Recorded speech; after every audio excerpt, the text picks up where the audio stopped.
નમસ્કાર મિત્રો, ગુજરાત બજેટ આવી ગયું છે અને સાથે આવી છે અનેક મોટી જાહેરાતો. ખેડૂતો, મહિલાઓ, યુવાનો, મધ્યમ વર્ગ અને ઉદ્યોગો માટે શું મળ્યું?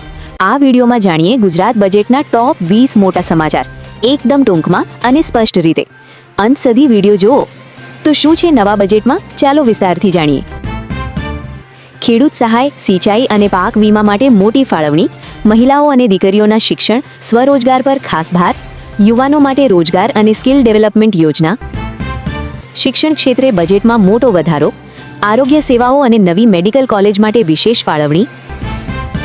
રોડ, બ્રિજ, મેટ્રો જેવા ઇન્ફ્રાસ્ટ્રક્ચર પ્રોજેક્ટને વેગ. ગ્રામ વિકાસ અને આવાસ યોજનાને વેગ. એમએસએમઈ અને ઉદ્યોગોને સબસિડી પ્રોત્સાહન. સોલાર એનર્જી અને ઈવી પર ફોકસ. મધ્યમ વર્ગને રાહત આપતી જાહેરાતો. પાણી પુરવઠા અને નર્મદા યોજના. શહેરી વિકાસ અને ડ્રેનેજ સિસ્ટમ. ગરીબ અને વંચિત વર્ગ માટે સહાય. આદિવાસી વિસ્તારો માટે ખાસ પેકેજ. પર્યટન વિકાસ યોજના. ડિજિટલ ગુજરાત અને ઈ ગવર્નન્સ. ફૂડ પ્રોસેસિંગ અને કોલ્ડ સ્ટોરેજ. જાહેર ટ્રાન્સપોર્ટ અને ઇલેક્ટ્રિક બસ. સ્કિલ ટ્રેનિંગ અને તાલીમ યોજનાઓ. આપત્તિ વ્યવસ્થાપન માટે ખાસ ફંડ. ખેડૂતો માટે મોટી રાહત. મિત્રો, બજેટમાં સૌથી મોટી વાત છે ખેડૂતો માટેની સહાય.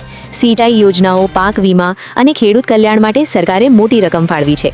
ખાસ કરીને માવઠા અને કુદરતી આપત્તિથી નુકસાન પામેલા ખેડૂતોને સીધો લાભ મળશે. મહિલાઓ અને દીકરીઓ માટે ખાસ બજેટ. મહિલા સશક્તિકરણ પર સરકારનો ખાસ ભાર છે. દીકરીઓના શિક્ષણ, સ્વરોજગાર અને મહિલા ઉદ્યોગકારોને પ્રોત્સાહન આપવા નવી યોજનાઓ જાહેર કરાઈ છે.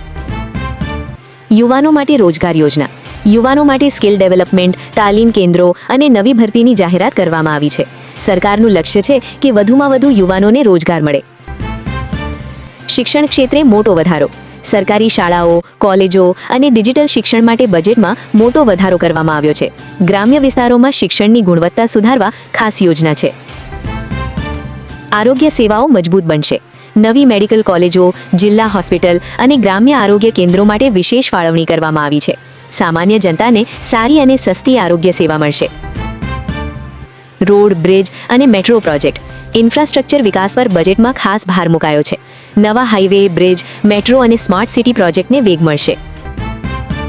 ગ્રામ વિકાસ અને આવાસ યોજના. ગામડામાં રસ્તા, પાણી અને આવાસ યોજનાઓ માટે બજેટ વધારવામાં આવ્યું છે.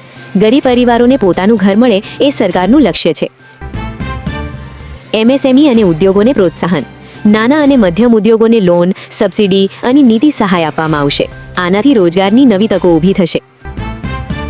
સોલાર એનર્જી અને ઈવી પર ફોકસ. ગ્રીન એનર્જી તરફ ગુજરાત એક મોટું પગલું ભરી રહ્યું છે. સોલાર પાવર અને ઇલેક્ટ્રિક વાહનો માટે નવી યોજનાઓ જાહેર થઈ છે. મધ્યમ વર્ગ માટે રાહત. મધ્યમ વર્ગને રોજિંદા ખર્ચમાં રાહત મળે તેવી જાહેરાતો થઈ છે. સુવિધાઓ વધારવામાં આવશે અને સેવાઓ વધુ સરળ બનશે. પાણી પુરવઠા યોજના. નર્મદા યોજના અને પીવાના પાણી માટે ખાસ ફંડ ફાળવાયું છે. પાણીની સમસ્યાવાળા વિસ્તારોને મોટો લાભ મળશે.